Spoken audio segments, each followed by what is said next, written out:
한민족 난가의 맥이라고 했을 때, 자, 그동안 우리가 이 환단고기 세미나를 통해서 우리 민족의 역사가 가장 이렇게 유구한 역사를 지닌 9,000년의 역사의 맥을 지니고 있다는 것을 이렇게 다들 배워서 아시고 있을 겁니다. 자, 그래서 보시면 이 맥이라고 하는 단어는요, 자, 삶의 어떠한 그런 근간을 이루는 큰 줄기를 말합니다. 자, 사람도 살려고 하면 뭐를 짚어보죠? 맥을 짚어보잖아요. 그죠? 그래서 한의원에 가서도 맥을 짚었는데 그 맥이 약하면 건강에 문제가 있는 것이죠. 마찬가지로 큰 산이 이렇게 흘러가는 그 맥도 보면 우리가 태백산맥이라고 해서 산맥이 있습니다. 땅에도 지맥이 있죠. 그렇죠. 또 물이 흘러가는 길들도 수맥이라고 있습니다. 그럼 저와 오늘 우리 수원지부에 계신 분들은 오늘 사람과 사람이 만나서 서로 이어진 관계를 맺었기 때문에 이러한 맥은 무슨 맥이라고 합니까?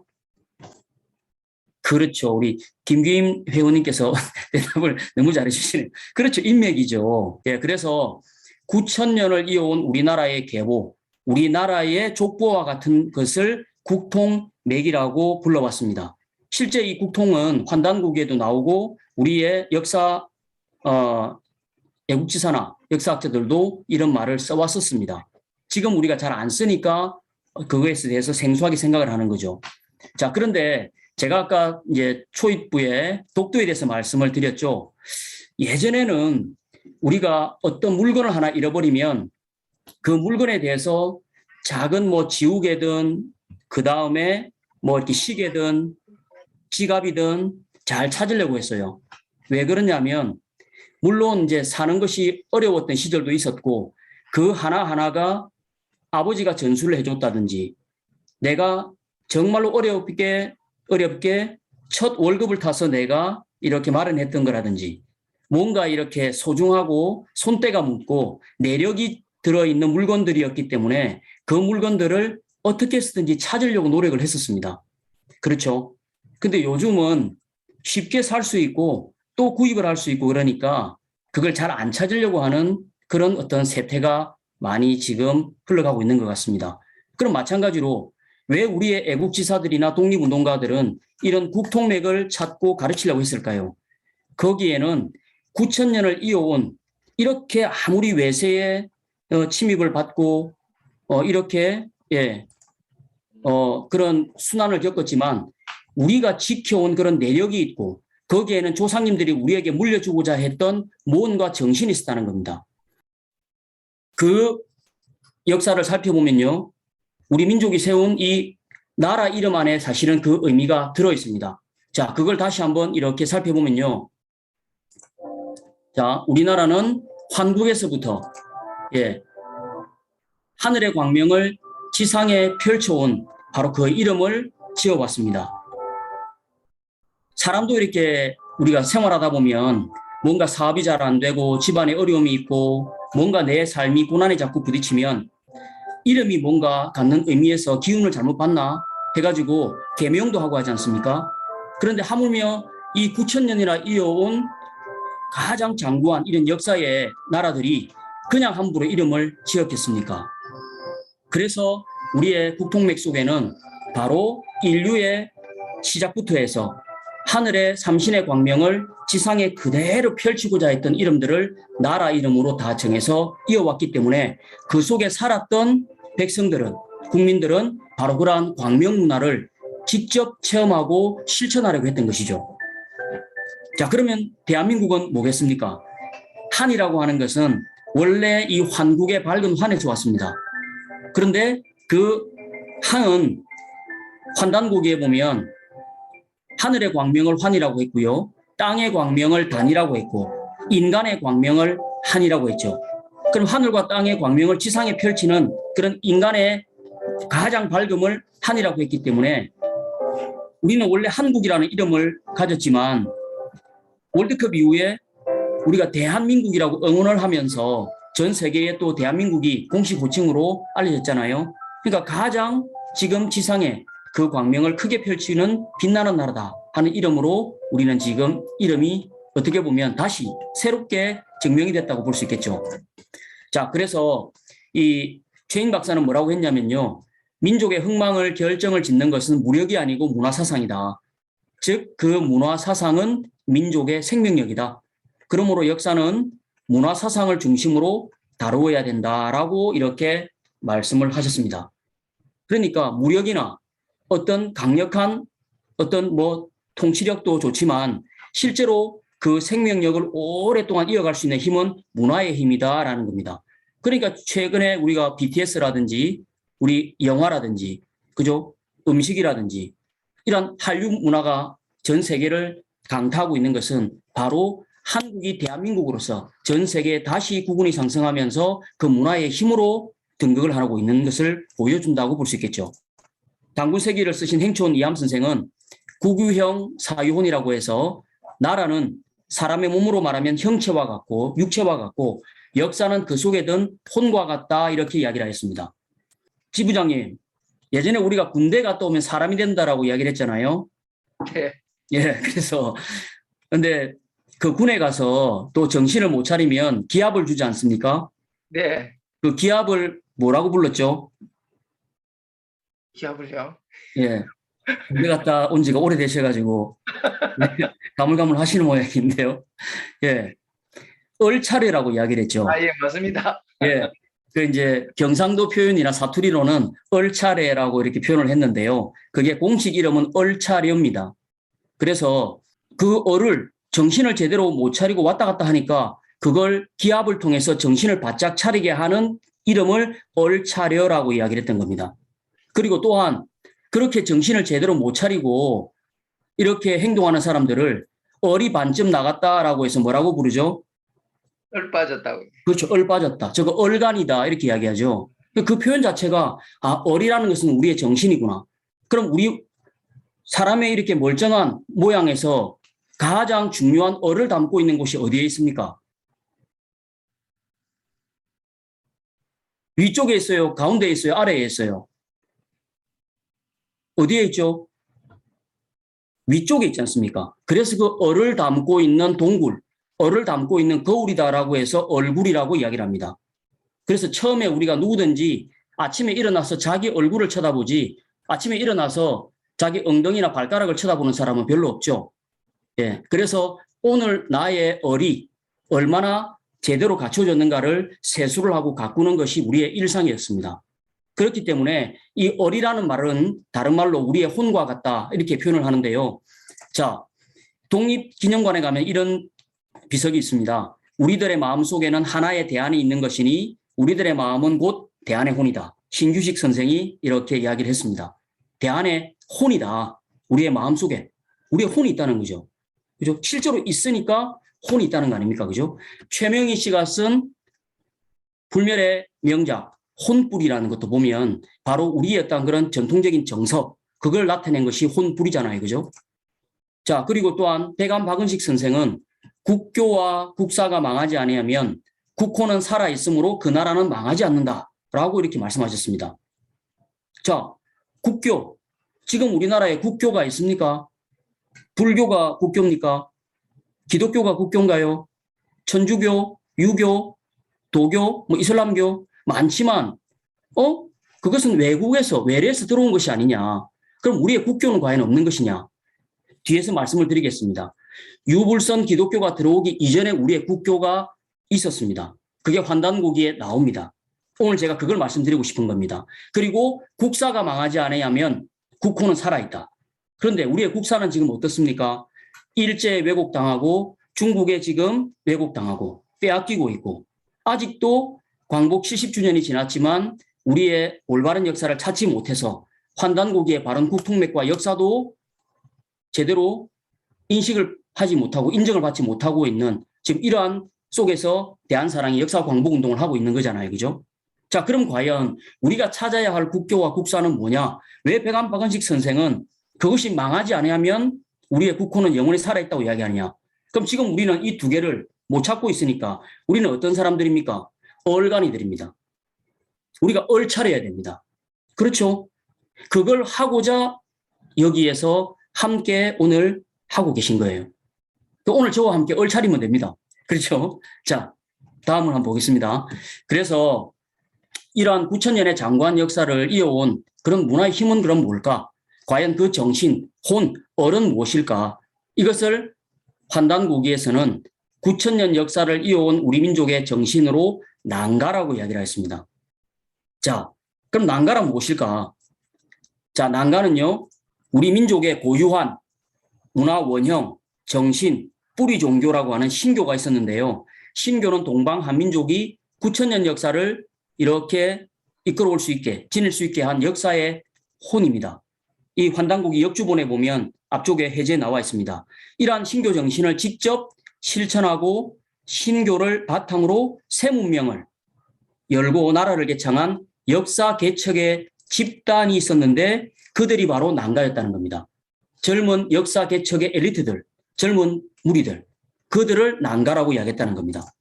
자, 그래서 여기 태백일사에 보면요. 호수 삼신하야 이리 임명자를 위 삼시랑이니 본 삼신 시종지랑이요. 삼랑은 본 배달신이니 역 세습 삼신 수호지관이다. 이렇게 나타냈습니다. 그러니까 이 난가라고 하는 것은 원래 이 낭이라고 하는 것은 삼신을 수호하여서 이 인명을 다스리는 사람들을 삼시랑이라고 불렀는데 본래 이 삼시랑은 삼신을 모시고 받들고 따르는 그러한 벼슬을 말한다는 겁니다. 그래서 이걸 줄여서 삼랑이다 또는 랑이다 이렇게 이야기를 했던 거죠.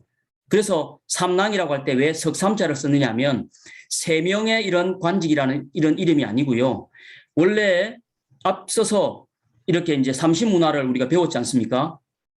하늘의 어떠한 그런 정신, 광명의 정신을 삼신이라고 보았고 그 조화, 교화, 치화의 삼신의 그 정신을 그대로 지상에 펼쳐서 우리는 단군 조선을 나라를 삼한이라고 해서 셋으로 나눠서 다스렸잖아요. 그리고 그 삼신의 광명이 우리 인간의 몸에 들어와서 하늘의 광명이 그대로 우리 몸속에 들어와 있는 것이 삼진이라고 성명정이라고 배웠을 겁니다. 그래서 그런 삼신의 광명을 그대로 지상에 펼치고 그 삼신을 모시는 바로 그러한 벼슬이 삼랑이었다는 겁니다. 그런데 원래 배달국의 신하였다는 겁니다. 그러니까 배달국에는 삼랑 제도가 있었어요. 그리고 이 삼신을 수호하는 관직은 세습을 했다는 겁니다. 이런 도가 있었다는 겁니다.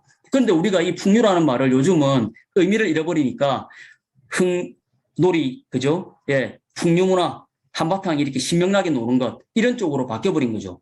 마치 뭐하고 같냐면요.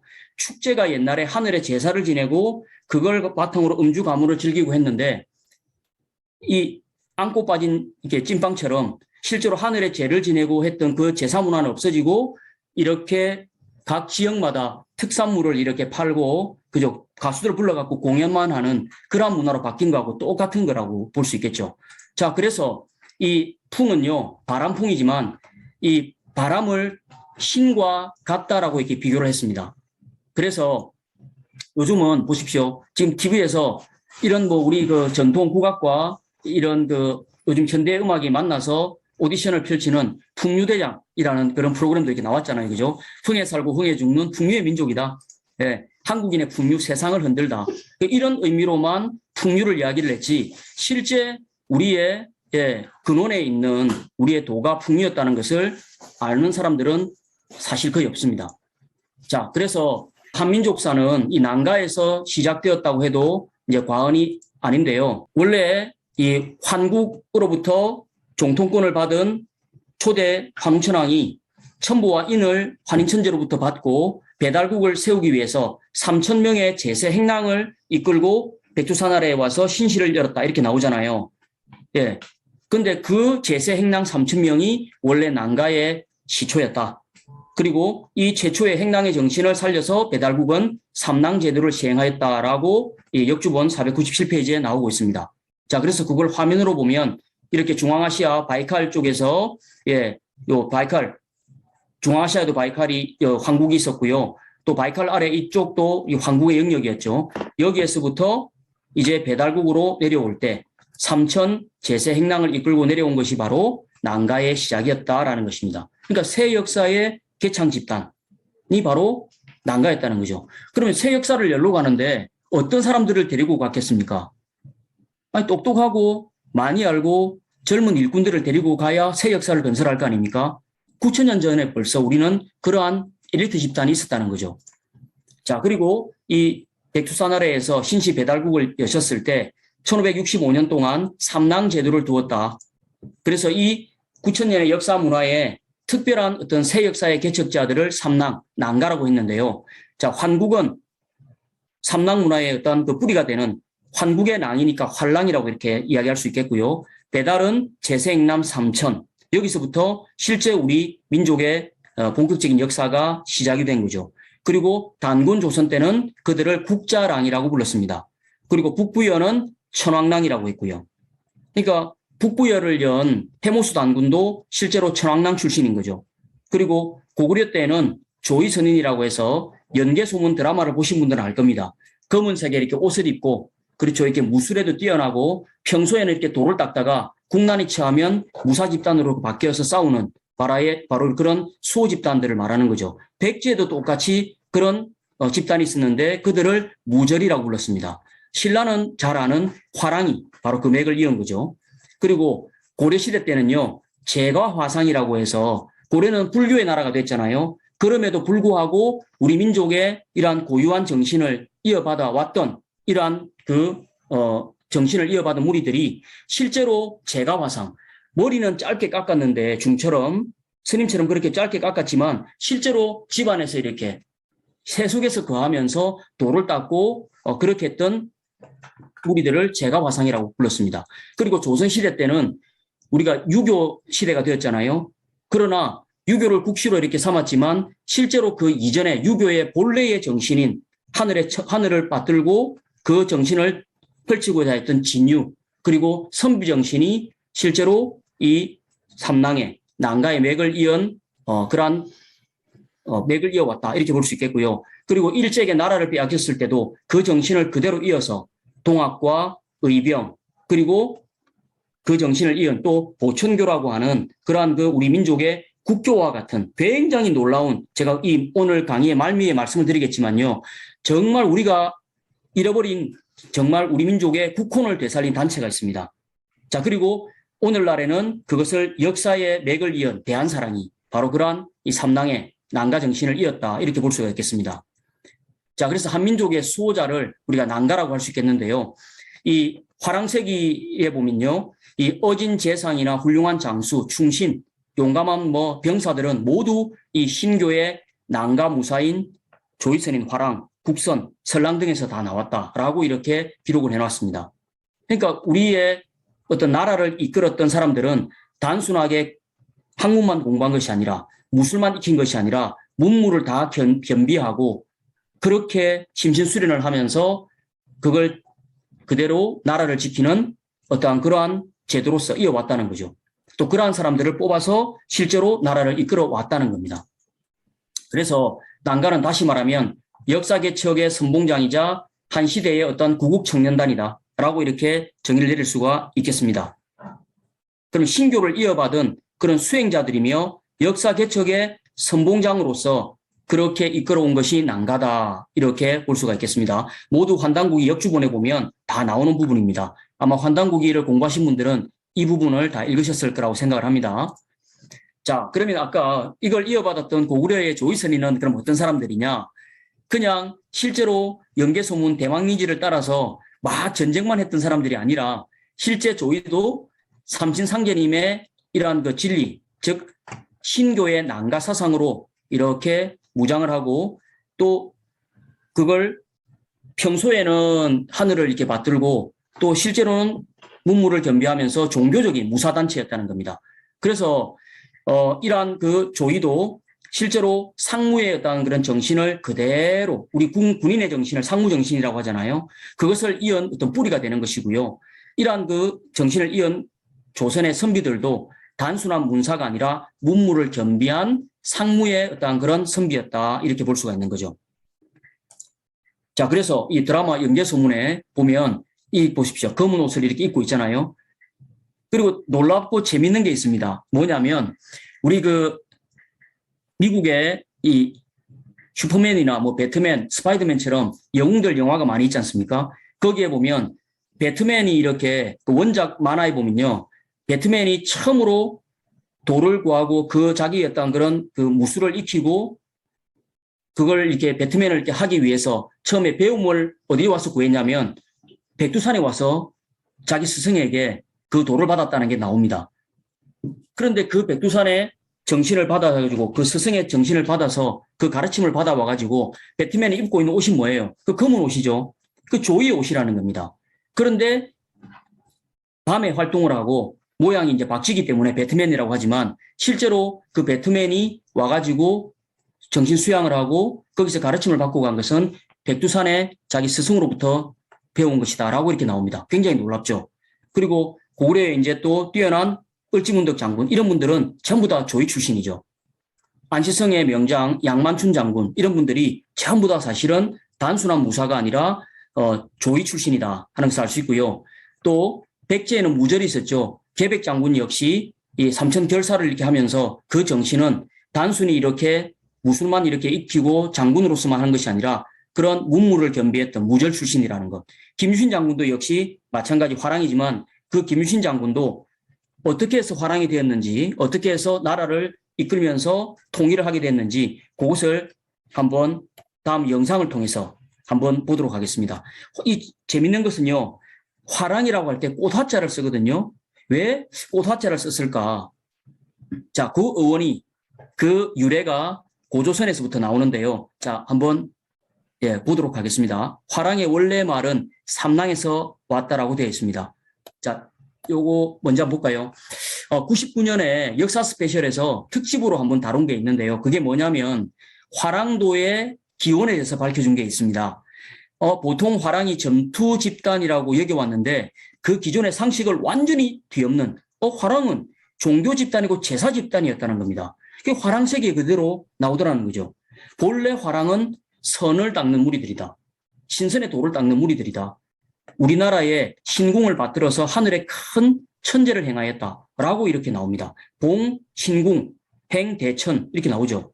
대제, 그죠? 우천, 하늘에 큰 죄를 지냈던 그러한 집단이다. 자, 이 영상을 한번 보겠습니다. 필사본은 화랑의 기원에 대해서도 명확히 밝히고 있다. 화랑이 신궁을 받드는 제사 집단에서 비롯됐다는 것이다. 이런 내용은 지금까지 잘 알려지지 않았던 것이다.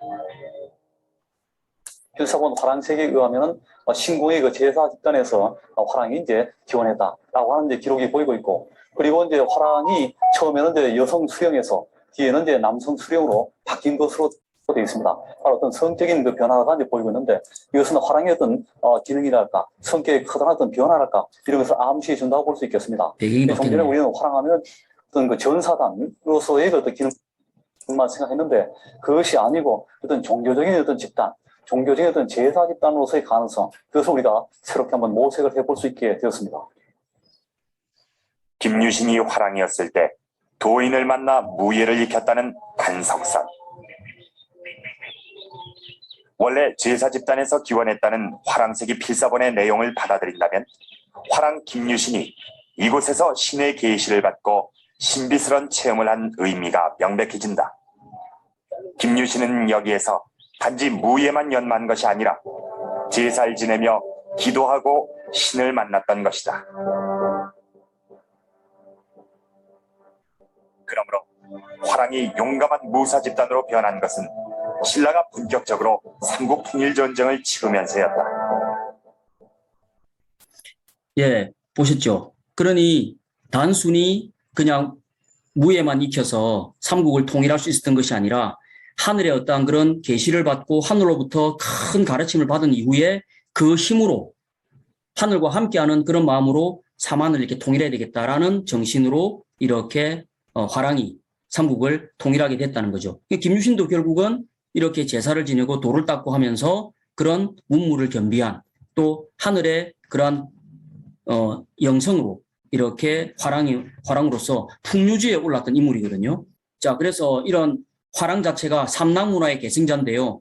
화랑들은 처음에 이렇게 꽃을 머리에 꽂고 있었습니다. 자, 왜 그러냐면요. 당군 조선시대 때부터 그 화랑의 어원이 그렇게 나온다고 말씀을 드렸죠.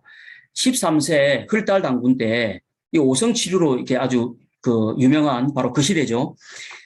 미혼 자제로 하여금 글을 읽고 문물을 익히게 하여서 국자랑이라고 이렇게 부르게 하였습니다. 국자랑들은 이 돌아다니면서 이렇게 머리에 천지화를 이렇게 꽂았기 때문에 그걸 천지화랑이라고 이렇게 불렀다고 합니다. 그럼 그 천지화랑은 우리 환구시대 때도 그랬고요. 머리에 꽃을 이렇게 꽂은 이게 삼랑들이 바로 이렇게 무궁화, 지금 이렇게 무극화라고 하죠. 이 무궁화를 이렇게 꽂았기 때문에 화랑이라고 이렇게 이름을 붙였다고 합니다. 자, 그럼 저 머리에 꽃은 왜 저렇게 꽂았을까요? 자, 우리 이상준 위원님, 음소거 한번 해보세요. 이상준 위원님도 굉장히 이렇게 꽃 미모가 있으신데요. 네, 자, 만약에 요즘에 우리 이상준 위원님이 네. 머리에 꽃을 꽂고 이렇게 밖에 다니면 사람들이 뭐라고 부를까요? 광남이라고 그랬죠, 광남이. 뭔가 이제 제정신이 좀 아니다라고 생각하겠죠. 그렇죠. 네. 예. 네. 근데 저 때는 머리에 꽃을 꽂고 다니는 것을 최고의 어떠한 그런 영성이 뛰어난 그런 무리들이다라는 것을 보여줬다는 겁니다. 그러니까 한마디로 그냥 이건 제가 이제 추측인데요. 어떤 우리가 신단수를 이렇게 세우고 그렇죠. 하늘과 소통했던 그런 기도 문화가 있었던 것처럼 어떤 그런 우리 몸에 저렇게 꽃이나 이렇게 나무와 같은 꽃을 이렇게 세우고 하늘과 소통하는 어떠한 그러한 문화로서 혹시 꽂지 않았을까? 그리고 나중에는 이제 그게 꽁기틀이나 이렇게 기틀을 이렇게 세우는데요. 그게 이제 보면 사실은 하늘과 연결하는 바로 그러한 어떤 부엉이나 꽁이라는 것이 하늘과 소통하는 인간과 신계를 소통하는 그런 매개체로서 인식을 했다고 하죠. 그래서 그러한 안테나 역할을 하지 않았을까라고 그냥 추측을 해봅니다. 자, 그래서 그때는 저렇게 뛰어난 하늘의 제사를 지내고 하늘과 소통했던 분들이 머리에 꽃을 꽂았고 그 천지화랑이 줄여서 화랑이 이렇게 된 것입니다. 그래서 다시 말하면 화랑은 인류 창세, 우리 환국에서부터 내려왔던 바로 그 광명문화를 그대로 개성한 주인공들을 화랑이라고 불렀던 것이죠. 자, 여기는 어디냐면요. 실제로 경주에 가보면 지금 이게 뭐냐면 단간지주입니다. 단간지주는 옛날에 절터라든지 신성한 곳 앞에 이렇게 어떤 삿된 기운을 막아주기 위해서 그걸 딱 세워놓았던 솥대와 같은 역할을 하는 거죠. 이제 우리가 저기 뭐 수원에 있으니까 화성 앞에 가보면 그 화성의 입구에 보면 그 홍해문이 있지 않습니까? 그렇게 창살이 막 뾰족뾰족하게 나온 것도 잡기들이 지나가다가 걸려서 이렇게 못 가게끔 그렇게 이제 붉은색의 그런 그 홍해문을 이렇게 해놓은 거하고 같은 의미죠. 그래서 보면 제가 여기를 갔다 왔거든요.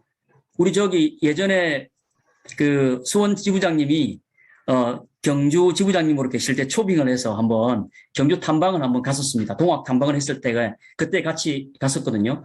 이야기를 듣고 가보니까 지금 성건동에 이렇게 써져 있습니다. 삼랑사지 단간지주라고 되어 있어요.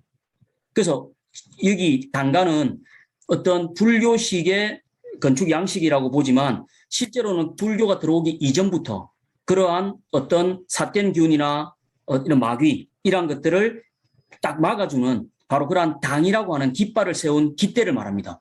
그래서 원래는 보세요. 이렇게 지주, 기둥지자로 되어 있잖아요. 근데 저거는 요즘은 거의 다 돌로 이렇게 되어 있습니다. 청주에 가보면요. 청주 이렇게 시내 한가운데 보면 철로 되어 있는 철당간도 있습니다. 그래서 그것이 솥대가 불교식으로는 단간지주가 되었고 또 그것이 유교였던 그런 어떤 그 사당이라든지 묘에는 앞에 가면 홍예문이 되어 있고 또 그게 저기 중동이라든지 이쪽으로 넘어가면 그 오벨리스크가 되어서 그런 그 피라미드 앞에 있는 그런 어떤 큰 높은 탑처럼 이렇게 만들어지고 그게 미국의 백악관 앞에 가면 또 뭐가 있습니까? 역시 마찬가지로 화이트하우스 그 앞에 조그마한 연못 앞에 보면 큰 그죠? 똑같은 오벨리스크가 서 있잖아요. 이게 바로 하늘과 소통하는 바로 그러한 우리와 신단수 문화와 속해 있는 바로 솥대와 연결되는 바로 그러한 흔적인데요. 사람들은 가보면 화랑이 세 사람이 뭐 이렇게 했던 곳이다 이렇게 알고 있습니다. 그게 아니라 삼신수호지 관야였던 삼랑들이 원래 거기서 불교식 수행을 하고 불교식 도를 닦은 게 아니라 우리식의 도를 닦았던 터라는 것을 이 환단국의 역사를 보아야만 알 수가 있고 이게 해답이 풀리는 겁니다. 그럼 이 삼랑이란 것은 뭐냐? 우리 이상준 위원님이 교육을 했었잖아요. 그죠? 원형 문화에 삼수 문화가 있다. 예. 하늘의 삼신, 땅에는 삼한, 우리 몸속에 그것이 그대로 들어와서 삼수가 들어와 있다. 그러니까 우리는 한민족이 제일 좋아하는 숫자가 3이지 않습니까? 하늘에도 하늘의 그 광명으로 낳고 다스리고 통치하고 하는 그 우주의 원주인을 우리는 삼신 상제님이라고 해서 삼신으로 이렇게 받드는 거죠. 그 삼신에게 제를 지내고 기도를 하고 삼신의 땅 광명으로 지상을 이렇게 다스리겠습니다. 했던 사람들이 삼랑들이었다는 거예요. 그래서 화랑세계에는 화랑이라는 사람들은 화랑자는 선도야라. 신선의 도를 닦는 사람들이다. 이렇게 이야기한 겁니다. 단순한 무사 집단이 아니라는 거죠. 그럼 이런 과연 수행 문화가 그러면 삼국시절부터 그때만 있었냐 아니면 언제부터 있었냐. 우리 환단국의 역사의 매개는 바로 이런 신교의 삼랑문화가 있었다고 했잖아요. 그럼 과연 그 이전에 그런 수행을 했던 문화들이 삼랑들이 수행을 했을까? 자, 한번 보겠습니다. 자, 태백일사 신시봉계에 보면요. 삼성기 전과 태백일사 신시봉계에는 실제로 이 환웅께서 100일 기도를 시키고 21일 수행을 했다라는 기록이 나옵니다. 또는 수행을 시켜서 원래 인간의 어떤 본성을 잃어버리고 타락했던 그러한 웅족과 호족을 다시 인간 본연의 광명을 회복을 시켜서 신성과 같은 바로 그러한 환골 탈퇴를 시켰던 바로 그러한 법이 있었다라는 것을 이렇게 밝혀주고 있죠. 그때도 있었다는 겁니다. 배달국 시대에도. 그렇죠. 웅족과 호족이 이 일용일호를 잘못 해석해가지고 한 마리의 곰과 호랑이로 이렇게 바꿨다고 하잖아요. 그죠? 근데 그 곰과 호랑이가 어떻게 100일 동안 쑥과 마늘을 먹으면서 사람이 될 수가 있겠어요? 그렇죠? 지금 뭐 우리 삼겹살 집에 가가지고 생마늘 하나 잘못 찍어 먹으면 입에서 불이 나는데 그걸 어떻게 100일 동안 그렇게 먹고 있겠습니까? 말도 안 되는 소리죠. 예. 그래서 웅족과 호족이 일찍이 삼신상제님께 천제를 올리고 기도드리는 신단수에 가서 빌었다. 보세요. 배달국 시대 때도 신단수가 있었다는 거 아닙니까? 그렇죠? 그래서 삼신께서 정해주는 몸과 마음을 맑혀서 다시 이렇게 원형의 문화로 이렇게 바뀌는 원형의 인간의 형체로 바뀌는 바로 그러한 돌을 닦아서 100일 동안 햇빛을 보지 말고 닦아라. 그리고 삼성기 상에는 또 마찬가지로 택삼칠일을 하사 재천신하시며 기신외물하사 폐문자수하시며 주원 유공하시니라. 3-7일 우리가 옛날에도 아이를 낳으면 또 이렇게 그 금줄을 딱 걸고 그죠. 3-7일 동안 바깥에 절대 우리 아이가 부정 안 타게 그죠. 그렇게 딱 이렇게 했던 문화가 있죠. 또 어머니나 할머니들도 예전에 장독대위나 정화소에 이렇게 딱 정화소를 딱 모시고 기도를 할 때 3-7일 기도를 많이 했잖아요. 그게 바로 전통적인 우리 수행의 날수였습니다. 그리고 그게 이제 확장되면 100일이 되는 거죠. 그래서 이 벌써 배달국 시대 때 환웅천왕께서는 3-7일을 딱 정해서 하늘에 천신께 삼신이겠죠. 예. 삼신상제께 제를 지내고 기신외물 바깥 출입을 꺼리고 몸을 딱 삼가해가지고요. 폐문자수 딱 문을 딱 닫고 집안에서 딱 수도를 하시니까 그리고 어떻게 했습니까? 주원유공 주문을 읽었다는 겁니다. 주문을 읽어서 소원하는 바를 이루었다는 거죠. 그 시대에도 주문 수행하고 기도하고 수행하는 문화가 있었다는 겁니다. 굉장히 놀라운 이야기입니다. 그래서 그럼 과연 그런 흔적이 있습니까?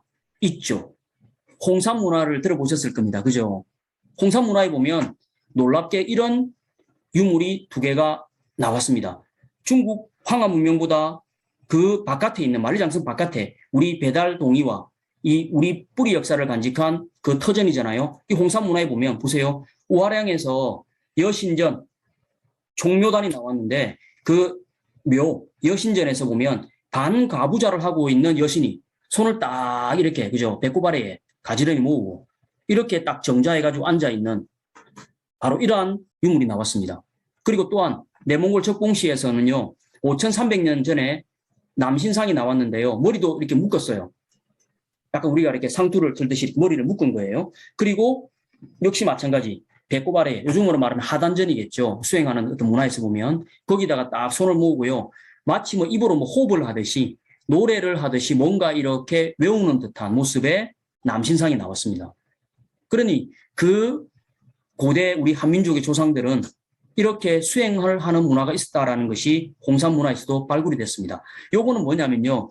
미국의 인디언 박물관에서 가서 이렇게 보아온 겁니다. 1890년대에 나온 건데요. 이게 이렇게 봐서 그렇지 7m나 됩니다. 굉장히 놀랍죠. 그래서 원래는 서 있던 것이 굉장히 높았다고 그래요. 큰 것도 있고 작은 것도 있는데요. 그러니까 7m 같으면 이거는 뭐 우리 얼마나 이게 큽니까?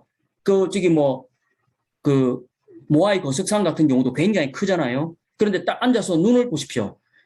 눈을 지그시 감고 손을 딱 들고 가부좌를 하고 마치 수행을 하는 듯한 모습으로 나왔죠. 이런 문화가 인디안들도 있었다는 겁니다. 그럼 인디안들은 우리 환단고기에 보면 어디예요? 실제로 그 호족들이 교화를 당하지 못하고 쫓겨나서 이 배달국의 영역 바깥으로 이렇게 쫓겨나게 되잖아요. 그렇게 해가지고 실제로 베링 해협을 건너서 북미, 남미로 간 것이 바로 이주를 한 그런 무리들이 바로 인디언이라고 나오죠. 그 인디언들도 수행을 했다는 것이 이렇게 유물로 이렇게 발굴이 되었습니다. 증명이 된 거죠. 그래서 환국 이래 우리 조상들은 나라를 경영했던 이 왕에서부터 일반 사람들까지 모두 수행을 했습니다. 그게 바로 태백일사 고구려국 본계에 보면요. 고주몽 성제도 이렇게 수행을 했고 지극하고 고요한 가운데 덕이 더 높아지더라. 그리고 을지문덕 장군도 수행과 덕도를 통해서 실제로 크게 깨달아서 도를 통해 가지고 그걸 바탕으로 이렇게 홍익인간이 되는데 더욱더 큰 실천을 했다 하는 이러한 것이 이렇게 나오고 있습니다. 자, 그리고 우리가 어떤 그 원시 문화 또는 고대 문화와 연결되어 있다라고 하는 어떤 그런 이런 그 원형 문화에 가까운 샤먼을 보면 지금은 이런 샤먼을 어떤 무속이라고 이야기하지만 저기 바이카로스라든지 브리아트족이나 또는 몽골 쪽에 가보면 실제로 하늘과 인간을 소통해주는 사람을 샤먼이라고 하죠. 근데 그 샤먼의 어원을 몽골어로 보면요. 삼신과 하나 된 사람, 뭔가를 아는 사람이다라고 하는 것이 어원이라고 합니다. 그러니까 모르는 걸 알려주는 사람이 샤먼이었다는 거예요. 그러니까 우리 인간의 어떤 그런 두뇌나 판단으로 알 수 없는 것을 하늘의 어떤 그런 기도와 영으로서 알려주는 사람이 샤먼이었다는 겁니다. 그 샤먼은 벌써 바로 이렇게 삼신과 하나 되는 그런 가르침과 눈으로 그걸 알려주는, 전달해주는 사람이라는 거죠. 그게 바로 다르게 말하면 뭡니까? 삼랑문화와 연결이 되는 거죠. 그래서 삼랑은 삼시랑의 줄임말이라고 했죠. 근데 이 삼시랑이 일본으로 넘어가면 뭐가 됩니까? 일본 사람들은 받침을 잘 못하잖아요. 그죠? 김치를 기무치라고 하듯이 삼을 사무라고 발음을 하고요. 랑을 라이라고 발음을 해서 일본어 사무라이는 삼랑에서 이렇게 건너간 언어가 됐습니다. 그러니까 원래 이 우리 삼랑 문화가 백제시대라든지 또는 그 고조선이나 했던 그런 문화가 이렇게 건너가면서 또 가야시대도 넘어가면서 이런 사무라이가 원래는 하늘의 삼랑을 모시는 문화였는데 그게 이제 바뀌어가지고 주군을 모시는 바로 그러한 전사 집단으로만 바뀌게 된 거죠. 그러나 원래 사무라이는 삼랑에서 왔다. 실제로 제가 그 일본에 출장을 가가지고 이세신궁을 이제 갔는데요. 그 앞에 기념품을 파는 집에 가보면 실제로 사무라이의 모실 시자를 딱 써놨습니다. 삼시랑이라는 거죠. 저도 그걸 보고 굉장히 놀랐었던 적이 있습니다. 자, 그리고 우리가 잘 아는 신랑 각시의 어원이 바로 이 삼랑에서 왔습니다. 자, 그걸 한번 보여드릴게요. 원래 이 환단고기에 보면 신은 삼은 곧 신이다. 그래서 이 신랑은 보세요. 새로운 랑을 쓰지만 또 신을 모시는 랑이라는 어원과 같다라고 되어 있습니다. 삼신랑의 줄임말로 나오죠. 태백일사에 보면. 그래서 삼신랑의 뜻은 삼신시종지랑에서 찾을 수가 있다. 그러니까 우리는 고대로부터 남자와 여자가 만나서 한 가정을 이룰 때 단순히 그냥 요즘처럼 막 좋아해가지고 연애했다가 만났다가 헤어졌다가 이런 게 아니고요. 천지 부모를 모시는 바로 그러한 정신으로 한 가정의 부모가 되는 것이 남편은 하늘을 받드는 그러한 정신으로 한 집안의 가장이 되었고요. 또는 아내는 또 뭡니까? 어머니로서 땅의 덕성을 가지고 그렇게 남편을 하늘처럼 모시면서 또 그런 덕성으로 자녀를 기르는 바로 그러한 천지 부모의 마음으로 한 가정을 이루는 어머니가 됐다는 겁니다. 그래서 이 삼신의 어떤 가르침으로 이렇게 하나가 되어서 새롭게 이제 어른이 되는 거잖아요. 이제 새로운 바로 그러한 사람으로 거듭나는 것이 신랑이었다는 겁니다. 그러니까 이 신랑이 되면 특별한 헤어스타일을 하는 게 있습니다. 그렇죠? 예. 자, 결혼을 안 한 총각들은 머리를 어떻게 합니까? 우리 이상준 위원님, 예. 결혼 안 한 총각들은 머리를 어떻게 해요? 상투를 안 먹고 바닥으로 이렇게 뚝 떨어지게 놔두죠. 그걸 뭐를 딴다 그래요, 우리가 이렇게. 머리를 이렇게 길게, 예, 그렇죠. 댕기를 네. 이렇게 들이고 따잖아요, 그죠? 네. 그래서 이제 이 댕기를 드리는 것도 단군 성조, 단군 할아버지를 기리는 후손입니다라고 해서 단기에서 댕기가 왔다고 하죠. 네. 그렇기 때문에 실제로 이렇게 머리를 길게 닦고 있다가 이제 신랑이 되면 어떻게 해요? 머리를 어떻게 합니까? 틀어서 올리죠. 상투를 올리죠. 맞습니다. 상투를 틀어 올립니다. 그럼 상투는 내 머리에서 어디를 향해서? 상투의 북두칠성이죠. 그죠? 예. 네. 그래서 상투의 어원이 상두라고 하지 않습니까? 북두에 두자를 쓰거든요. 그래서 단순히 이렇게 어른이 되었다라고 머리를 틀어 올린 게 아니라 하늘의 어떤 이런 그 광명의 문화, 칠성과 내 마음을 하나로 다시 이렇게 맞추겠습니다라고 해서 틀었던 게 상투고요. 여성은 어디다, 남자는 직선으로 이렇게 세우죠. 그럼 여성은 역시 마찬가지로 따 있던 머리를 올려서 뭐를 합니까? 쪽을 두르죠. 그러니까 여성이 두른 상투는 뭐예요? 쪽이 되는 겁니다. 이게 음양이죠. 남자는 수직으로, 여자는 수평으로. 그래서 이게 둘 다 어른이 되면 하늘의 정신을 그대로 이어서 가정을 그렇게 이루겠습니다라고 해서 올렸던 겁니다. 이런 문화도 학교에서 안 가르쳐요. 그냥 단순히 우리 고유의 헤어스타일이다 이렇게 가르치는 거죠. 자, 그래서 각시는요, 원방각시의 줄임말입니다. 하늘은 둥근 원으로 표현하고요, 땅은 네모 반듯하다라고 해서 방형으로. 그래서 옛날 하늘에 제를 지내는 제단은 둥글게, 땅에 무덤을 쓰거나 땅에 제를 지내는, 우리 서울에 가봐도 그 사직단이 있지 않습니까? 선농단이 있죠, 그죠? 예, 거기서부터 설롱탄이 나왔다고 그러잖아요. 그래서 그 선농단도 보면 뭡니까? 단은, 사직단은 전부 다 땅의 신에게 제사를 지내는 건 네모 반듯하게 지었습니다. 그럼 사람은 하늘과 땅을 이어주는 존재이기 때문에 아까 우리 수행하는 모양으로 딱 앉아있으면 어떻게 돼요? 완벽한 삼각형이 되죠. 이게 원래 원방각의 의미예요. 근데 요즘 뭡니까? 오징어 게임에서 이 원방각을 이렇게 가져가가지고 쓰고 있잖아요, 그죠? 우리 어릴 때 이렇게 오징어 게임 많이 해봤지 않습니까? 그죠? 저도 이렇게 많이 했었거든요. 저는 이제 경상도 출신이라 오징어 달구지 이렇게 표현을 썼습니다. 네, 원, 방, 각이잖아요. 그죠? 그러니까 우리는 하늘과 땅의 정신을 그대로 놀이로도 이렇게 만들어서 그렇게 썼던 민족입니다. 또 이것을 공정하게 하늘과 땅과 같은 그런 마음으로 거래를 하기 위해서 돈 화폐로 쓴 게 있습니다. 그게 뭐예요? 그게 엽전이잖아요. 바깥은 동그랗고 가운데는 네모나죠. 그걸 누가 씁니까? 사람이, 각이 쓰지 않습니까? 그러니까 우리는 돈 거래도 그렇게 그런 하늘 땅과 같은 정확한 정신으로 그렇게 썼던 것이 또 그게 상평통보, 바로 그러한 엽전 문화에 나와 있었던 겁니다. 그래서 보시면 기하학의 원형이라고 볼 수 있는 원방각이 하늘, 땅, 인간을 상징하는데요. 이렇게 하늘과 같은 마음으로 살고 땅과 같은 반듯한 마음으로 가정을 다스리고 사람은 하늘, 땅과 하나가 되는 마음으로 수행을 하고 이렇게 살아야 되는데 이런 거를 안 가르치니까 요즘은 뭘 가르칩니까? 원 둘레가 얼마며 원의 넓이가 얼마고 사각형 내각의 합은 무엇이 어떻고 삼각형 그죠? 각이 어떻고 이런 것만 가르치니까 원방각의 정신을 모르는 겁니다. 원래 우리의 원방각은 그런 게 아니었고 하늘, 땅, 인간의 정신은 하나로 이렇게 살아라 하는 것을 가르친 도형인 거죠. 그게 어디에 나와요? 천부경에 나오지 않습니까?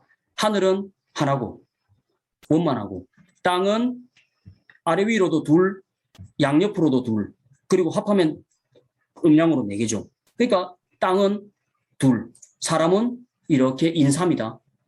천일일, 지일리, 인일삼. 그래서 합하면 하나, 둘, 셋, 대삼합류 이렇게 나오잖아요. 이게 원래 천부경에서 가르쳤던 바로 하늘의 광명을 그대로 본받은 바로 우리의 정신과 문화를 상징하는 그 최초의 가르침이었다는 겁니다.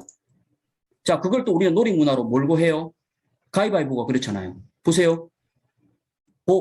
펼치죠, 그죠? 다 담는 겁니다. 묵시빠 할 때도 이거, 그쵸? 묵, 네모 아닙니까? 가위, 세모죠. 그러니까 우리는 놀이도 원방각으로 했던 거예요.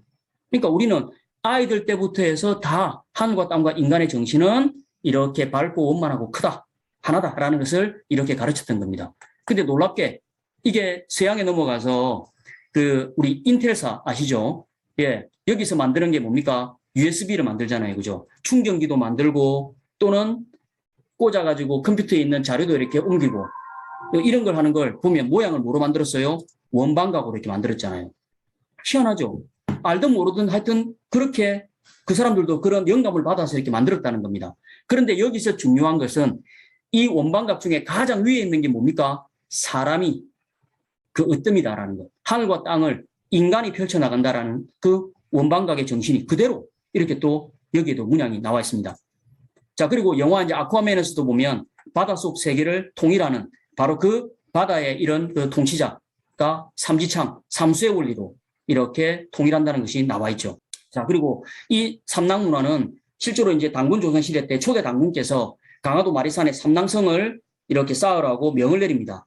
실제로 거기 가보면 환단고기도 보면 나옵니다. 삼낭성은 삼신을 수호하는 벼슬인데요. 이 삼낭성에서 거기에서 실제로 성을 쌓아서 하늘에 제를 지냈다라는 것이 신시본기에 이렇게 나오죠. 이렇게 인류 문화의 원형 정신. 보세요. 여기도 네모 반듯한 방이 있고 동그란 원이 있죠. 하늘은 둥글고 땅은 네모 반듯하다. 그런데 주역의 세상에서 앞으로 오는 정력의 세상으로 바뀌면 오히려 땅이 하늘보다 더 높아진다. 지금의 시대하고 거의 같은 거 아닙니까? 그죠? 남성 위주의 세상이었다가 땅, 음이 양보다 더 높아진다. 라고 하는 것을 미리 이미 우리는 고조선 때부터 그것을 이렇게 지상에 저런 재단 모양으로 나타냈던 겁니다. 그러니까 평화로운 시대를 이미 저 재단에서 구현을 해놓았던 거죠. 근데 지금은요, 여기 철조망 보이시죠? 못 올라가겠어요. 2년 동안 여기를 코로나 오기 전부터 계속 지금 근 3년 동안 이 문화재를 보호한다는 차원으로요, 막아놓고 10월 3일 개천절 딱 하루 이렇게 가서 거의 개방을 합니다. 그전엔 다 올라갔었거든요. 보세요. 이렇게 1세 단군 왕금께서 마리산 참성단을 이렇게 축조하라고 해서 상제님께 천제를 올렸다는 기록이 단군색에 나옵니다. 자, 그런데 해마다 삼신 상제님께 천제를 올리던 제천문화의 성지, 이 강화도에서 원래는 이 3년 전부터 이렇게 막아놓기 전까지는요, 일반 시민들도 갔었고, 우리가 전국체전을 할 때라든지 10월 3일 개천절 날은 저렇게 실제로 올라가서 제를 지냈습니다.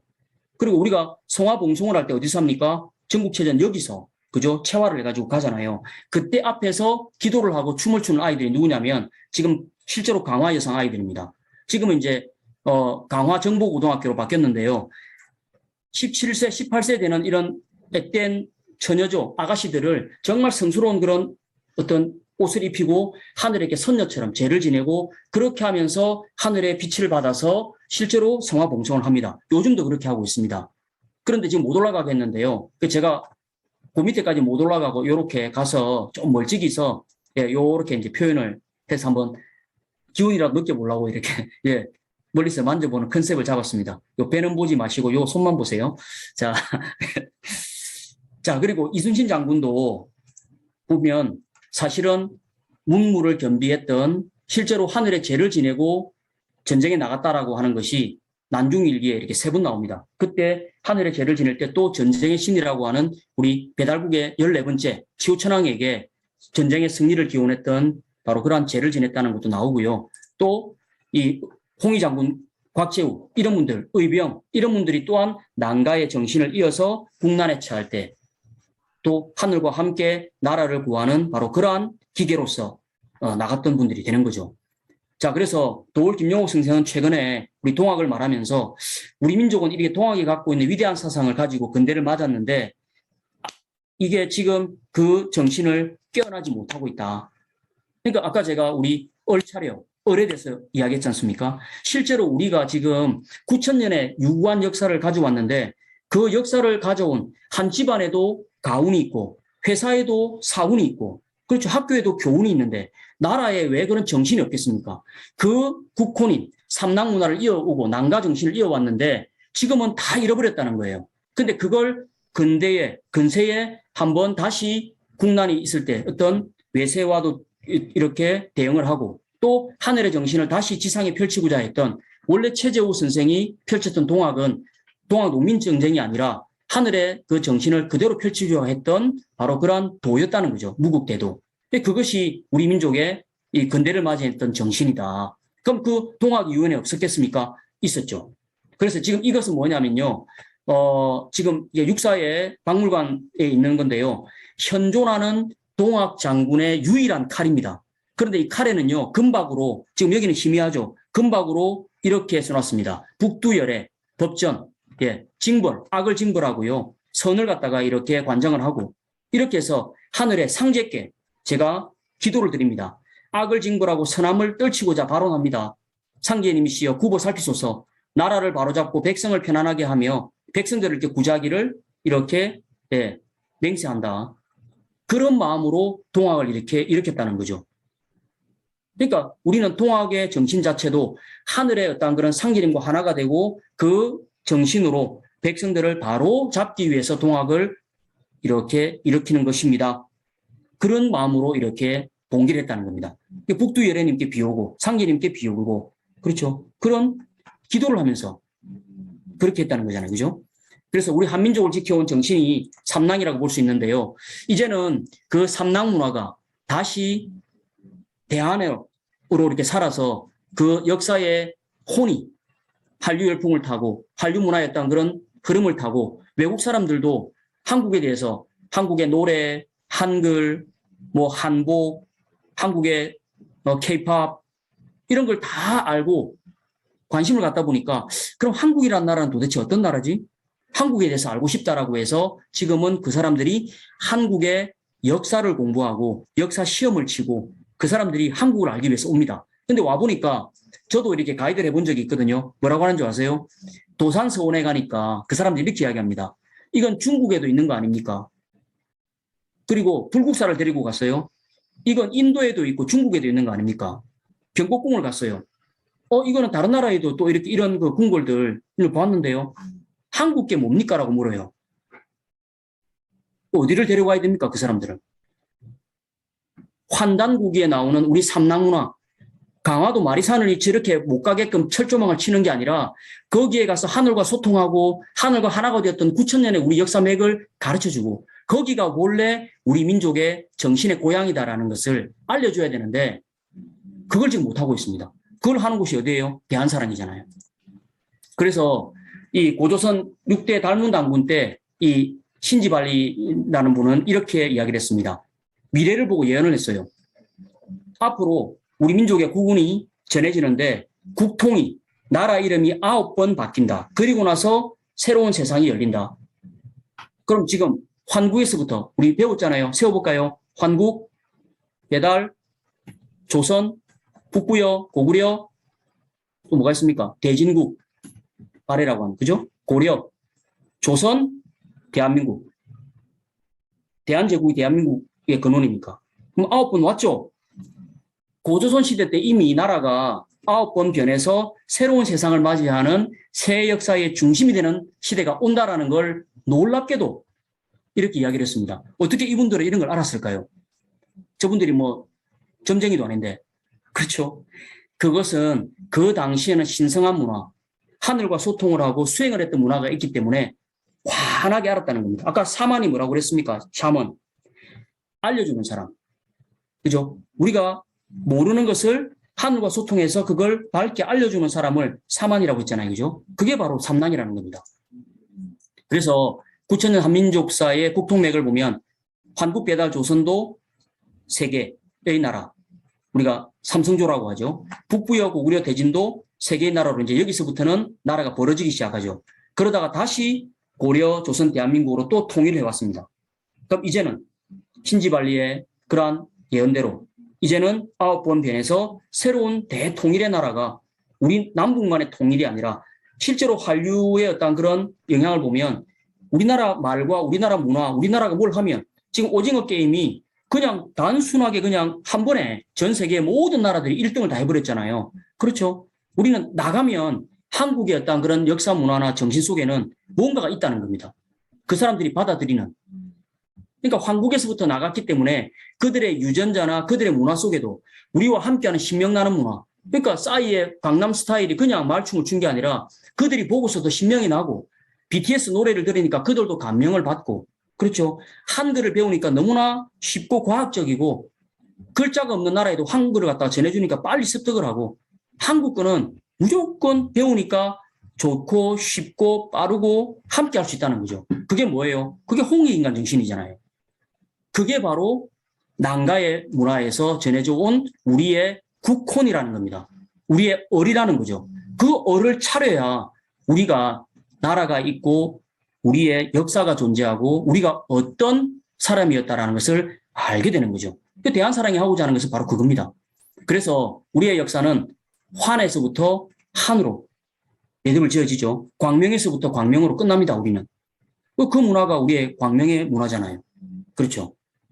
그 광명의 주제를 환단국기의 삼성기 제일 첫 문장에 나오는 오환 건국이 최고라. 우리가 환족이 나라 세운 게 가장 오래됐다. 우리는 밝은 나라였다. 밝은 민족이었다. 그겁니다. 그래서 우리의 국호에는 원천적으로 이런 모든 인류와 우리나라뿐만 아니라 세상을 이끌 그러한 빛의 정신이 들어있는 거죠. 자, 그래서 이런 삼낭의 후예들이 바로 이제는 역사 광복군이 되어서 대한사랑, 역사 문화를 이끄는 바로 난가의 도를 완성하는 단체가 되어서 나왔습니다.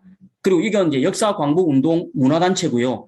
또 아까 이야기했던 동학을 이어받은 그런 우리 국교에 해당하는 단체도 있습니다. 자, 그래서 대한사랑은요, 보시면 삼낭 문화의 정신을 이어받았기 때문에 삼태극의 마크를 쓸 수밖에 없잖아요.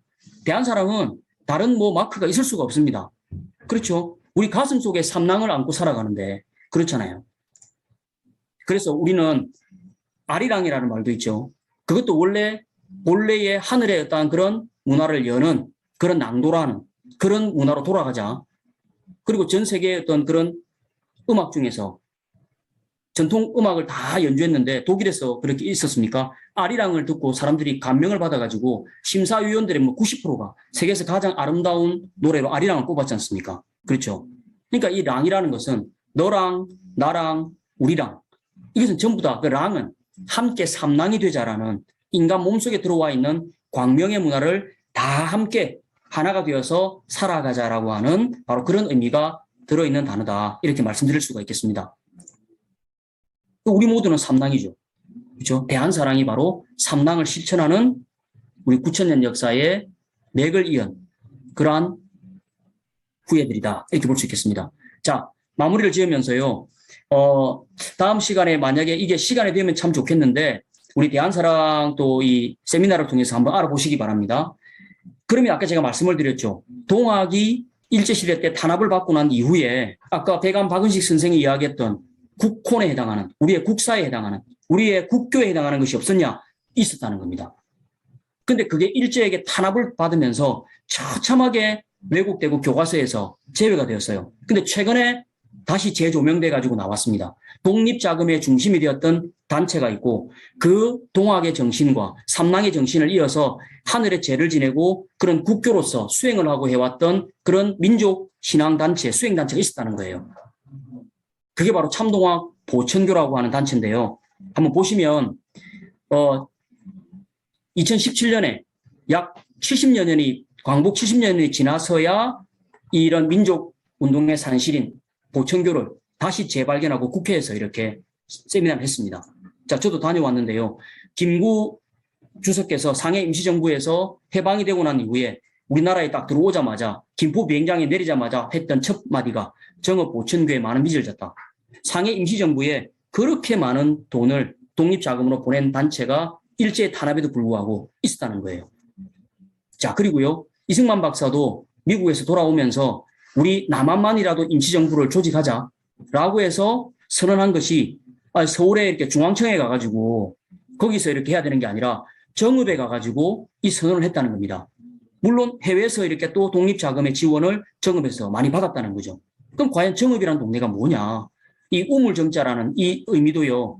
우리가 그 신라의 톡이라든지 신라의 그 별을 관측했던 그 첨성대 위에 보면 우물정자가 있죠. 이 우물정자는 북두칠성을 상징하고 하늘의 삼신상제가 계신 곳이다라는 것을 의미하는 문양이라고 합니다. 단순히 우물정자가 아니래요. 그러니까 그걸 그대로 실천했던 동네가 정읍이었다는 겁니다.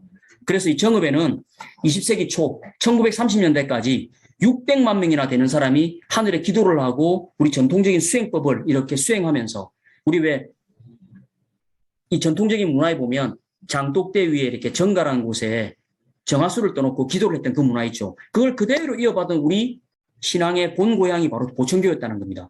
그래서 일제가 이 보천교를 탄압하기 위해서 그렇게 안달이 나 있었는데 워낙 보천교의 교세가 커가지고요. 일제시대 당시에 우리나라 인구가 1800만 명이었는데 600만 명이 보천교였다고 합니다. 그러니까 3분의 1이잖아요. 인구의 3분의 1이 되면 어떤 상황이 벌어지겠습니까? 이 당시에 한 집안에 뭐 6명, 8명은 기본이었지 않습니까? 그죠? 자녀를. 그죠? 그러면 2~3명은 당연히 했다는 겁니다. 두 집 건너 한 집을 했다는 거죠. 그러니까 이건 따로 뭐 어떤 뭐 교가 있다, 뭐 우리의 국교다 이렇게 말할 필요가 없이 우리 모든 민족이 했던 생활 문화였다는 겁니다. 그런데 이 정읍의 보천교의 본소가 얼마나 컸냐면요. 경복궁의 지금 근정전보다 서울 경복궁보다 더 컸다고 합니다. 그러니까 이 시골인 정읍에서 그 어디에서 봐도 보천교 본소가 다 보였대요. 이 11전 건물. 자, 보시면 여기 황색 기와와 청색 기와가 있죠. 그렇죠? 여기 황색 기와가 보천교 본소 건물인 11전 건물입니다. 그리고 이 기와들은요, 우리나라가 아니라 중국에서 그 중국의 유명한 장인들한테서 받아와서 전부 다 이렇게 최고급으로 이렇게 올렸던 그런 기와라고 합니다. 근데 요 11전 건물을 실제로 보천교의 초대 그 어떤 그 지도자가 죽고 난 이후에 일제가 눈에 가시처럼 여기다가 완전히 탄압을 합니다. 1930년대 중반에. 그렇게 해가지고 완전히 해체를 시켜가지고 서울의 종로에 우리 뭐 석가탄신일 오면 이렇게 하는 장소 있죠. 조계사 대웅전에 그대로 갖다 놨습니다. 똑같습니다. 그래서 우리 미래를 갖다가 많이 이렇게 예언했다고 하는 탄어 스님 아시죠? 그 탄어 스님이 어릴 때 자기 아버지가 여기에서 보천교의 핵심 간부였기 때문에 그 보천교 본소 앞에서 같이 아버지를 따라서 놀다가 보천교가 해체되고 나서 이 본소 건물을 그대로 대웅전에 갖다 놓으니까 자기가 나중에 이 조계종의 종정이 되지 않습니까? 그렇게 가가지고 하는 말이 이 서울 조계사 대웅전의 기둥을 잡고 그런 이야기를 했다잖아요. 내가 어릴 때 이 앞에서 참 많이 뛰어놀았는데 그런 이야기 했다고 하지 않습니까? 그렇게 해가지고 갈갈이 다 해체해가지고 이런 불교 건물, 서울역, 그 다음에 동대문 이런 데 다 이렇게 부속 건물로 다 팔고요. 그 다음에 아까 청기화 보셨죠? 그 청기화를 해체해가지고 어디에 갖다가 옮겨놨냐? 일제시대 때 우리 애국지사들, 독립군들을 잡아서 이렇게 탄압을 했던 경찰서의 그 우리 경무국이죠. 경무국. 원조인. 그 경무국에다가 이렇게 올려놨던 겁니다. 그게 해방 이후에 실제로 김구 선생이 초대 경무국장이 되잖아요. 그걸 그대로 사용한 게 지금 뭡니까? 푸른 기와를 그대로 올렸다고 해서 청와대가 된 겁니다. 그러니까 우리 독립운동사에 이 대한의 역사에서 보천교를 모르면 지금 실제로 우리 정부 실제로 이렇게 운영하는 기관인 청와대가 어디서 온지도 몰라요. 이게 보천교의 실제로 역사에서부터 나오는 겁니다. 그러니까 요거는 나중에 좀 더 자세히 이렇게 알아보시고요. 요거 시간이 지금 좀 많이 됐는데 간단하니까 한번 보겠습니다. 보천교가 한 일은 뭐요? 보천교가 했는 일 중에 사실 가장 중요한 거는 독립운동 자금을 지원했다라는 거죠. 특히 훌륭한 네. 일을 했구만. 특히 어느 단체와 밀접한 관련이 있냐면요. 선생님도 아시는 게 있어요. 바로 상하이에 있었던 대한민국 임시정부에게 많은 독립운동 자금을 지원합니다. 네. 지금으로 놓고 보면 한 뭐 1,000억 이상의 독립자금이 전달되지 않았을까 그렇게 생각을 합니다. 보천교와 관련된 유명한 독립자금 관련된 사건이 하나가 있어요. 김홍규의 군자금 사건이라는 게 있습니다. 3.1운동이 끝나고 나서요. 당시에 보천교에서 재정을 담당했던 김홍규라는 인물이 있었어요. 이 인물의 집을 일본이 기습합니다. 급습을 하죠. 들이닥쳤더니 마침 당시에 보천교의 신도들이 간부들이 회의를 하고 있었던 거예요. 아수라장이 됐겠죠. 막 찾아봤더니 마루 바닥에 웬 항아리가 나옵니다.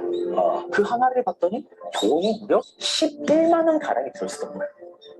지금 생각해도 어마어마한 액수네요. 그러면서 이때 일본에서는 이 자금은 상하이 임시정부로 넘어가려고 했던 자금이다 라면서 이 자금 김홍규라는 분의 아들이 나중에 김단어가 됩니다. 단어 스님이 바로 그래서 아버지를 통해서 이런 우리의 역사도 이런 어떤 그 철학도 한민족에 어떤 이러한 문화도 많이 알고서 미래에 대한 예언을 많이 했다고 하죠. 자, 그래서 이제 김자진 장군도 실제로 보천교에 가서 군자금을 얻고 그게 다 발각이 되어가지고 실제 일제시대 때 이런 신문 자료에 보면 보천교에서 검거가 됐다는 게 가장 많습니다.